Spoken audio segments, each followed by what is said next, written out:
My uncle left me his beach house. Then my parents decided it should belong to them. You know that feeling when you're the quiet one, always in the background, always dismissed?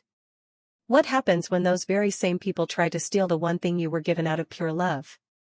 They assumed I wouldn't fight back, that I'd just roll over. But they had no idea the storm I was about to bring down on them. I'm 27 now, and honestly, I never thought I'd be the kind of person writing something like this.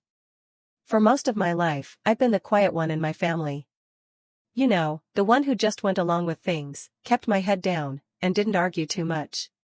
My parents always had these super strong personalities, and my older brother, he just thrived under all their attention. Me?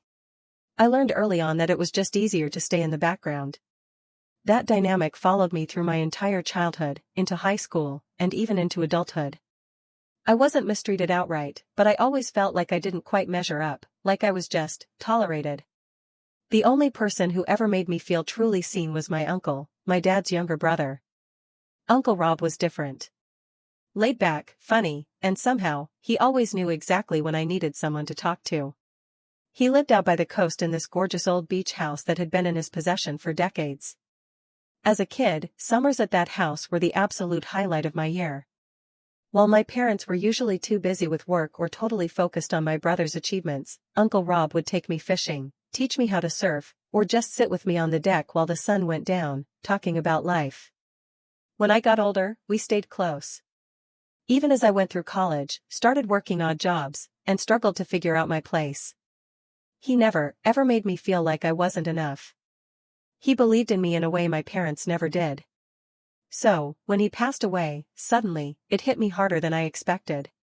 Losing him felt like losing the one person in my family who had ever been firmly in my corner. What I didn't expect was what came next. At the reading of his will, it turned out that Uncle Rob had left me his beach house. Not my parents. Not my brother. Me. A place valued at over $1.2 million. For the first time in my life, I had something that was truly mine. Not because I fought for it, but because someone I loved trusted me enough to just give it. My parents' reaction at that meeting should have been a warning, but I tried not to see it at first. They smiled and congratulated me in front of the lawyer, but there was this flicker in their eyes, something sharp, calculating, like they were already thinking about how to make it theirs. I brushed it off. Told myself I was imagining things, that they were just surprised. But that uneasy feeling in my gut? It just wouldn't go away. A few days after the will reading, my mom called me and asked, in that overly sweet tone she used when she wanted something, if I'd thought about what I was going to do with the place. I told her honestly that I wasn't sure yet, that I wanted to take some time to decide. She started with lines like, well, houses like that are hard to manage, and wouldn't it be better to let us handle it for you? I laughed it off, thinking it was just her way of overstepping. But when I hung up, my stomach twisted. That was the first hint of disrespect, the first sign that maybe they weren't going to let this go as easily as I hoped. I tried to push it to the back of my mind, but something in me, maybe all those years of being overshadowed, told me I had to be careful this time.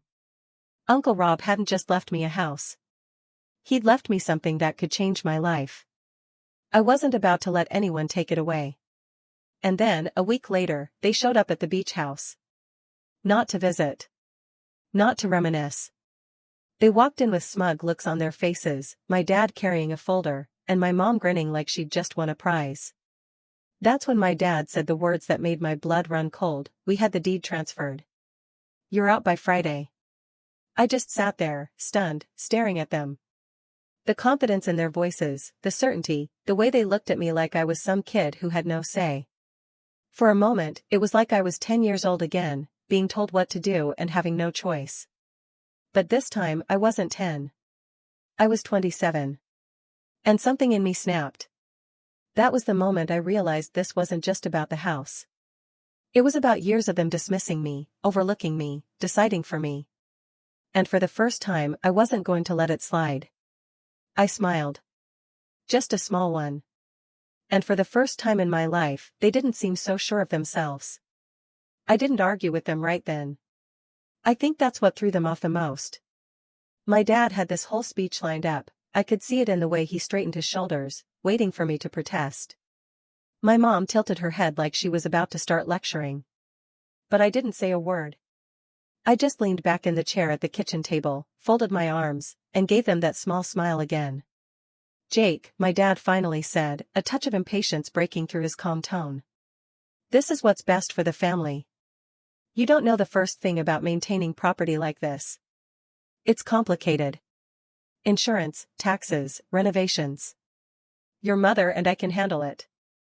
We already started the paperwork. Buyers are lined up. You'll get something out of it, too." The way he said it, like he was tossing scraps to a dog. My chest burned, but I forced myself to keep my voice steady. "I'll think about it," I told him, standing up and walking them toward the door. Mom touched my arm as she passed, giving me that fake sweet smile again. "Don't take this the wrong way, honey.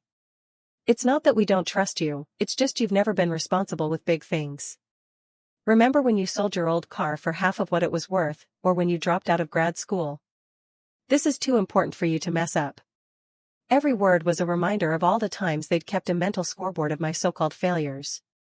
Never mind the fact that I'd been working 2 jobs at the time, trying to keep myself afloat while they bailed my brother out of his 5th failed business venture. When they finally left, their words hung in the air. For years, I'd believed those criticisms. Believed that maybe they were right about me being the failure. But standing in that beach house, surrounded by Uncle Rob's photographs and surfboards, I realized how wrong they were. I wasn't incompetent. I'd just never been trusted with anything of real value before. And now I had something that mattered. The next week was tense. They called every other day with new suggestions. My dad sent me links to real estate agents, telling me which ones he thought I should use. Mom dropped by with grocery bags, pretending she was just being helpful but slipping in lines like, "It's such a big place for one person, don't you think?" My brother even called me, something he hadn't done in months, saying, "Mom and Dad told me about the house. You know, if you're overwhelmed, I can take it off your hands. I'll even let you stay in the guest room if you want." I laughed bitterly after that call. He said it like he was doing me a favor. The same brother they bought a new car for while telling me there wasn't enough money to help me with rent during college. The same brother who'd gotten a loan from them to start a bar that failed within a year, but who they still called ambitious while I was directionless. The favoritism was so blatant, it hurt. Every time I replayed their words, I felt myself sink deeper into a mix of anger and determination. Uncle Rob had chosen me, not them. He saw something in me they never bothered to look for. And I wasn't about to let them rewrite his decision. But the more I pushed back politely, quietly, the more aggressive they became. One evening, they showed up unannounced again. I was on the porch watching the waves when their car pulled up. My dad marched up the steps, holding a folder stuffed with papers. "Jake," he said firmly. "We've been patient. We've already filed the transfer. You're out by Friday. This is happening. Don't embarrass yourself fighting it." My mom stood behind him, arms crossed, lips curved in that satisfied little smirk she wore whenever she thought she'd won. "It's for your own good, sweetheart," she chimed in. "We're saving you from making a huge mistake." That was the breaking point for me. They weren't just trying to take the house. They were trying to make me believe I couldn't handle it, the same way they always had. I felt my fists clench, but instead of yelling, I forced myself to breathe. I opened the screen door, looked them both in the eye, and simply said, "We'll see." Then I shut the door.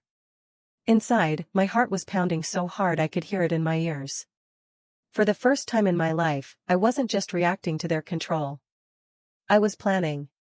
They thought they'd already won, that I'd roll over like I always had.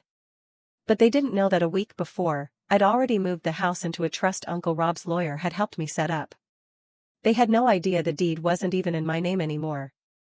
I leaned against the wall, smiling to myself as I heard their footsteps retreat down the porch.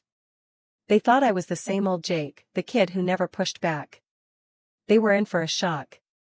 But the real tension began 2 days later when they returned. This time, with strangers. 2 days later, I heard the crunch of tires on the gravel driveway. I figured it was just my parents again, back for another round of We Know Best. But when I stepped out onto the porch, I froze. They hadn't just come back. They brought people with them. 2 sharply dressed men and a woman were walking up the steps behind my parents, holding clipboards and folders. Real estate agents. Buyers. My dad waved like he was welcoming them to his house. My mom was practically glowing, her arm linked with his, as though this was some victory lap. "Jake," my dad called, his voice booming with false cheer. "Come out and meet the folks who are going to take great care of this place." I stood there gripping the wooden railing of the porch so tightly my knuckles went white. "Excuse me. This is the Simmons family," my mom said, her tone dripping with smugness. "They've been looking for a property just like this. Isn't it wonderful, honey? You won't have to worry about a thing. They'll pay top dollar, and you'll get a nice little sum out of it. Enough for a small condo somewhere more realistic for you." The buyer smiled politely, clearly sensing the tension. But my parents carried on as though I wasn't even standing there. My dad opened the folder and pulled out papers, flipping through them with an air of authority. "We've got everything ready for closing. Just a few signatures, and this can be wrapped up quickly." It was like being a ghost in my own life. My own parents standing on my uncle's porch, talking over me, treating me like a bystander in something that was mine. All those years of being pushed aside, dismissed, told I wasn't capable, they all crashed down on me at once. My chest felt tight, my throat burned, but I couldn't let them see me break. The buyer stepped inside with my parents leading the way, as if they already owned the place.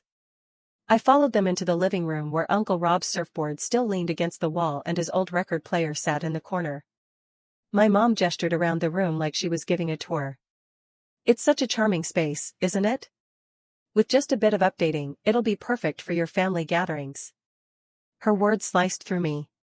She was erasing him. Erasing me from the very place he had left for me. My dad added, "And the deck out back, amazing view, perfect for parties. Jake never really uses it, so you'll make better use of it anyway." Something snapped. I couldn't keep quiet anymore. "This isn't your house to sell," I said firmly, my voice louder than I intended. Everyone stopped. My parents turned to me, faces full of annoyance rather than shame. Dad's jaw tightened. "Don't be childish, Jake. We already told you. We filed a transfer. This is happening whether you like it or not." Mom shook her head, her expression full of that infuriating pity she always reserved for me. "Sweetheart, you'll thank us later. You're not cut out for something like this. We're protecting you from yourself." And that was the betrayal.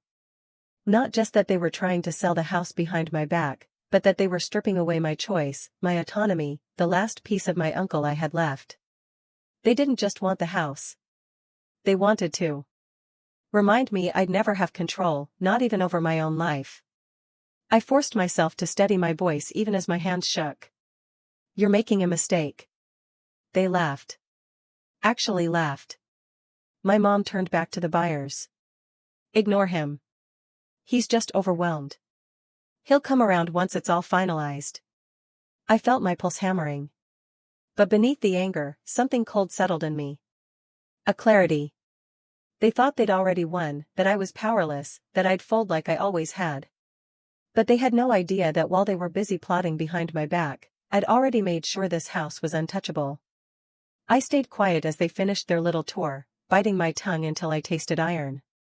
My silence made them smugger, more careless, more certain of their victory. The buyers shook hands with my dad, promising to be in touch. My parents walked them out like proud hosts. And then just as the car pulled away, my dad turned to me with a smirk I'll never forget. "You're out by Friday, Jake. Don't drag this out. It's done." I didn't argue. I didn't yell. I just gave them that same smile I'd worn before. Calm. And almost amused. Inside, though, my resolve solidified. This wasn't just about standing my ground. It was about finally proving them wrong.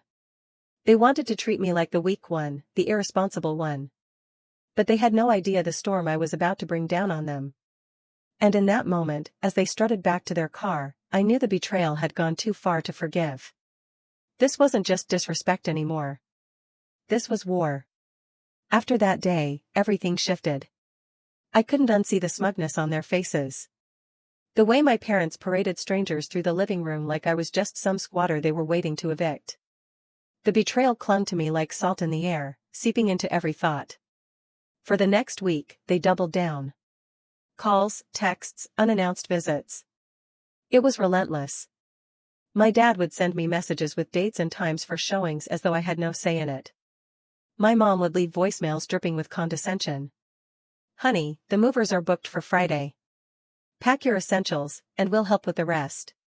You'll feel so much lighter once this is behind you." I tried to tune them out, but the pressure seeped into everything. I couldn't even enjoy the beach anymore. The deck, once my place of peace, became a stage where I half expected to see cars pulling in every time I sat down. Their shadow was everywhere, pressing me into a corner. The worst part was the doubts they stirred up. At night, lying in Uncle Rob's old bedroom, I'd hear their words looping in my head: "You're not responsible. You've never managed anything this big. You'll thank us later." My chest would tighten, and I'd wonder, what if they were right? What if I was clinging to something too big for me? Bills piled on the kitchen counter, utilities, property taxes, things Uncle Rob had handled without me realizing the weight of it. I stared at those numbers, my heart racing. I had some savings, sure, but nowhere near enough to float me for long. Every envelope felt like evidence for their case against me. Then came the lowest blow. One afternoon, I came home from a grocery run to find the locks on the front door had been changed. My keys didn't fit. My groceries slipped out of my arms, crashing onto the porch as I stared in disbelief. A note was taped to the door in my dad's neat handwriting: "Jake, this is for your own good. We'll talk soon." I sat on the steps, groceries at my feet, staring at that note until the sun went down. The weight of it all crushed me. For a moment, I thought maybe they'd finally won. Maybe I'd never be strong enough to stand up to them. That night, I slept in my car, parked down by the dunes. The ocean roared in the distance, and I felt like I'd been cast out of my own life. My uncle's house, the one place where I'd ever felt chosen, was locked away from me. But as I lay there staring at the ceiling of the car, something shifted. My parents had always counted on me folding. That was their playbook: pressure, shame, and a reminder of my supposed failures until I caved. But this time, something felt different. They hadn't just taken control. They'd crossed a line I couldn't ignore. I remembered the meeting with Uncle Rob's lawyer, the paperwork we'd signed, the careful words about protecting the property from potential disputes.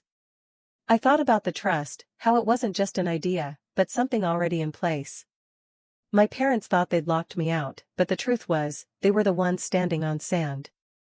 In that car, with the sound of the waves crashing like a heartbeat, I made a quiet decision. I wouldn't fight them head-on. Not yet. I'd let them think I was beaten. Let them believe they'd stripped me down to nothing. Because the more confident they became, the harder the fall would be. The next morning, I picked up my phone and called Uncle Rob's lawyer. My voice was steady when I said, "It's time." That day marked the bottom of the pit for me. I was shut out, humiliated, stripped of dignity. But underneath the wreckage, a spark had caught fire. And for the first time in my life, I wasn't just reacting. I was planning. I'll never forget the expression on the lawyer's face when I walked into his office the next morning. His name was Mr. Harland, a sharp, gray-haired man who had known Uncle Rob for years. He didn't look surprised to see me. If anything, it was as though he'd been expecting this moment. "Jake," he said, gesturing to the chair across from him. "I take it things with your parents are escalating?" I sat down, exhaustion weighing heavy on me, but there was a steadiness in my voice I hadn't felt before. "They changed the locks." His brow furrowed. "On a property that legally isn't even in your name anymore." He tapped the file on his desk. "Good thing we moved quickly. The trust has already been filed with the county. They can parade buyers all they like, but they don't have the authority to sell something that doesn't belong to them." The words should have been comforting, but what struck me more was the certainty in his tone. For the first time since this all began, someone was on my side with proof, not just sympathy. Mr. Harland explained the layers of protection Uncle Rob had insisted on. The house wasn't simply mine. It belonged to the trust, overseen by Mr. Harland himself as trustee. No single person, not even me, could make rash decisions about selling it. Uncle Rob had thought ahead, as though he knew my parents would try something like this. Walking out of that office, I felt a weight lift. My parents thought they had cornered me. But they were standing on thin ice, completely oblivious. For once, I held the real power, and I didn't need to shout to prove it. The days that followed were strangely calm for me, even as my parents ramped up their efforts. They hosted another showing, this time with 3 different buyers. I knew because one of the neighbors texted me, whispering about the crowd on the porch.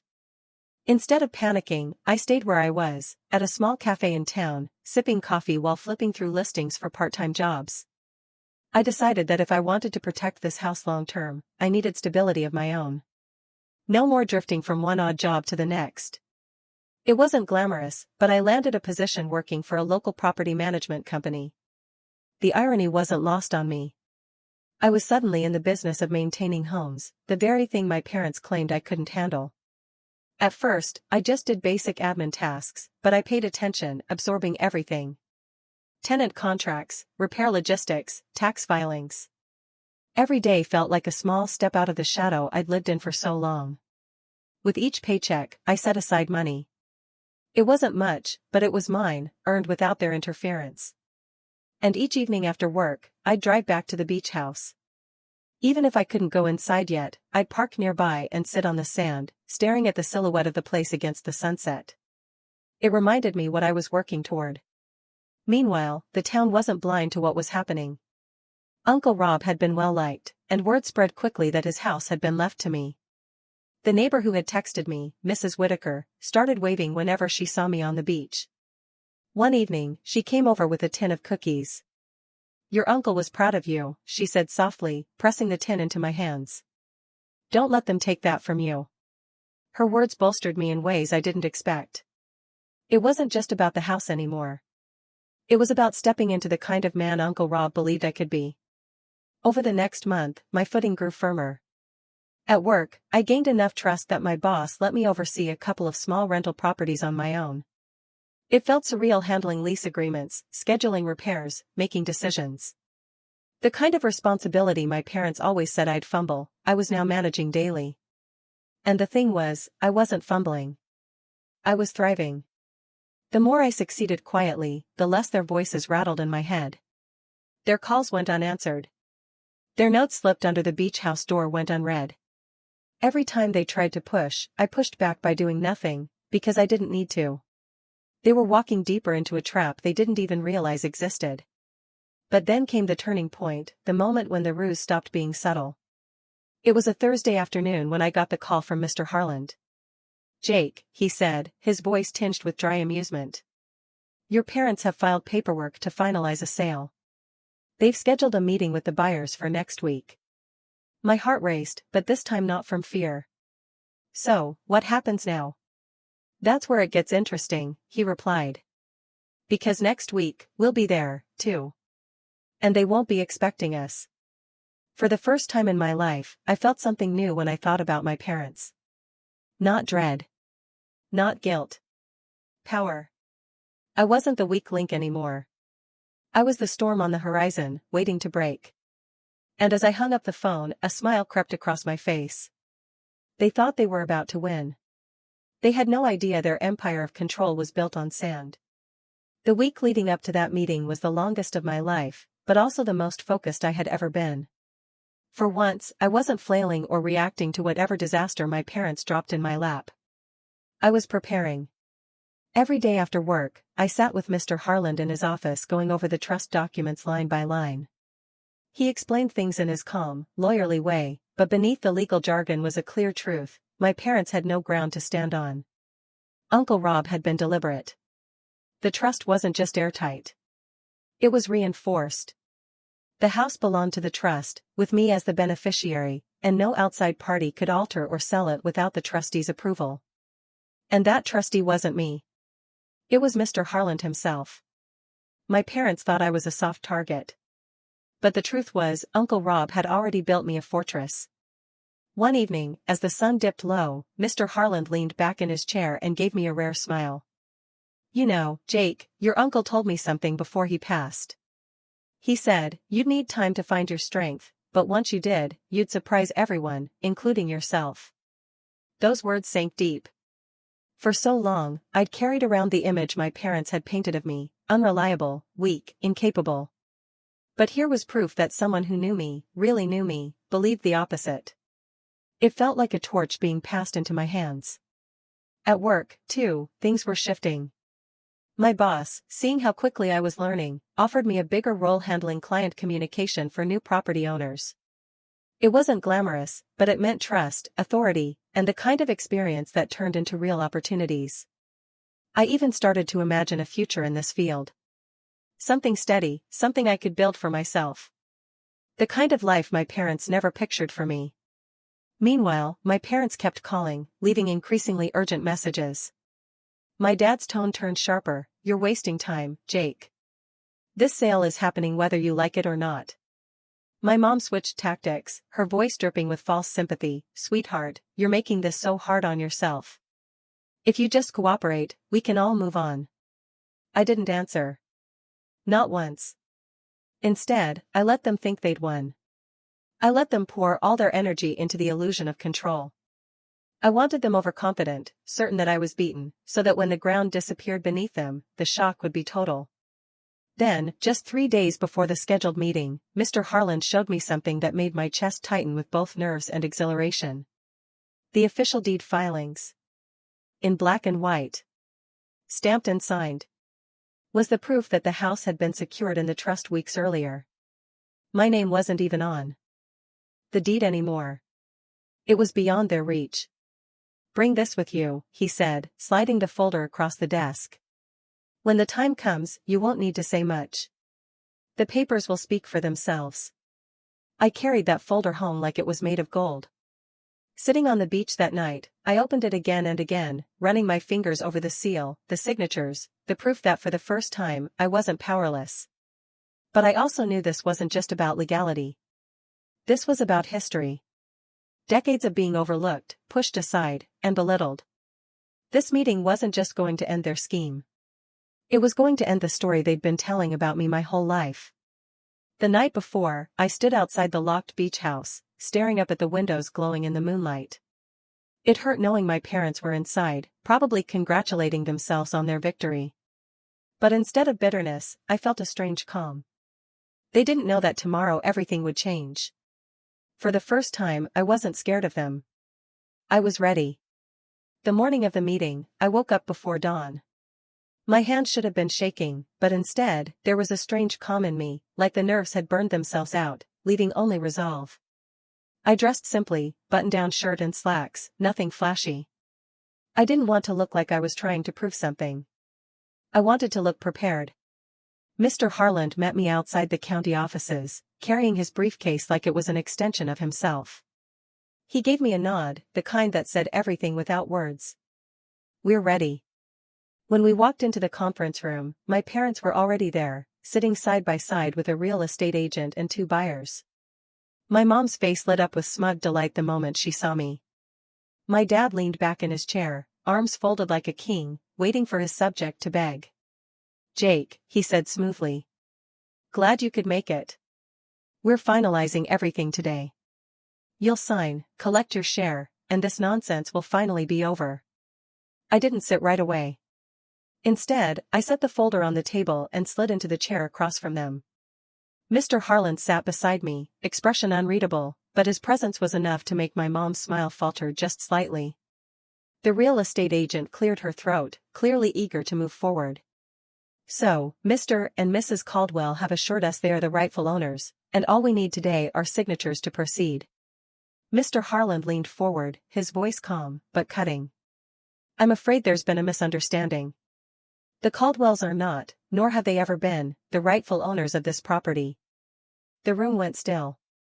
My dad's smirk wavered. "What are you talking about? We filed the transfer weeks ago. This is our house now." That's when Mr. Harland opened his briefcase, pulling out the documents with deliberate slowness. He laid them on the table one by one until the trust papers and deeds sat in plain view. The property in question was placed into an irrevocable trust prior to any such attempts. As trustee, I can confirm that the Caldwells have no legal authority to sell, transfer, or otherwise tamper with it. The sole beneficiary is Jake Caldwell. I watched my parents' faces drain of color as the words settled in. My mom blinked rapidly, her lips parting like she wanted to argue, but couldn't find the words. My dad leaned forward, grabbing at the papers, only for Mr. Harlan to slide them just out of reach. "This is ridiculous," my dad snapped, his voice cracking. "We talked to the county clerk. We filed the paperwork." Mr. Harlan's calm never wavered. "You filed forged paperwork, which I should remind you is a felony.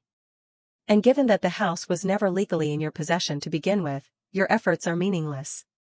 The trust overrides everything." The buyers exchanged uneasy glances. One of them cleared his throat. "So, you mean this sale isn't valid?" "Correct," Mr. Harlan said. "There is no sale. There never was." I finally spoke, my voice steady even though inside I felt like I was standing on a cliff edge. "You tried to lock me out of the house. You told me I was out by Friday. You paraded strangers through a home that wasn't yours to sell. And the whole time, you thought I'd just roll over like always. But Uncle Rob didn't leave the house to you. He left it to me because he knew I'd take care of it. And I did what you never expected. I protected it." My mom's face crumpled somewhere between anger and panic. "Jake, you don't understand. We were just trying to help. You would have ruined it, like you always ruin everything." That line, the same refrain they'd used all my life, didn't sting this time. It almost made me laugh. I leaned back in my chair, letting the silence stretch, then said quietly, "We'll see who ruined what." The buyer stood, muttering apologies about wasted time, and left the room. The real estate agent followed, her cheeks flushed with embarrassment. And then it was just us. The four of us.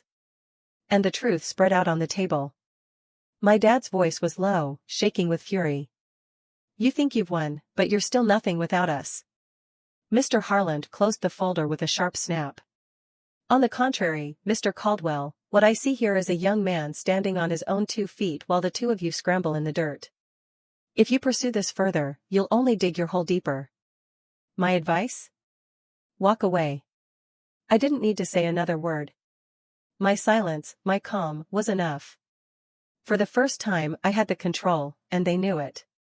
But this wasn't the end, because the fallout of that meeting was about to shake everything. The silence in that room stretched like a taut rope. My mom's eyes darted between me and Mr. Harlan, desperate for a foothold, while my dad's jaw clenched so tightly I thought his teeth might crack.